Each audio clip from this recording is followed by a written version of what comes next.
我从小吃到大的黏糊麻辣烫都是多多少少有点汤汁儿，这个汤汁儿越吃越黏糊，裹满了每一根面条，超级挂味儿。有朋友说麻辣烫有点贵，其实这一袋你加点菜，2个人都能吃饱。今天外面呼呼下雨，在家吃个麻辣烫。面饼放在水下，先给它搓散，冷水下锅，水开之后再计时，煮2分钟就熟了。煮好之后就直接捞出来，不用投凉。重新起锅，加入500到600毫升的清水，600就是最多了，就不能再多了。那有网友说，那我加的菜多，我不得多加点水吗？菜本身也会出水，所以不需要再额外多加水了。我们首先挤入这个底料包，底料包是由20多种天然香料炒出来的，它的香味不是加了香精，它跟米线不一样。如果有香精啥的，我会直接跟大家说的，大家放心。这里要注意的就是里面有牛油和鸡油，还有猪油，不吃任何一种油的朋友，您就要慎重购买了。卖东西嘛，就要尊重所有人的忌口，有这个东西咱就必须得说。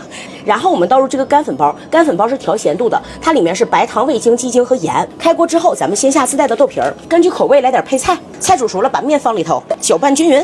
喜欢吃油条或者贡菜，最后再放，搅2下就可以。接着我们把火关上，再放剩下的几个调料，一定要听话啊！这些调料煮了的话就不香了。咱们这个醋的分量比较大，是20克的，所以不喜欢吃酸的朋友要酌情增减。芝麻酱是50克的，老浓郁了。辣椒油巨香啊，50克整。很多网友都说这个辣椒油我都不舍得一次性全放了，我还要留点蘸饺子吃，因为太香了。这一锅黏糊麻辣烫，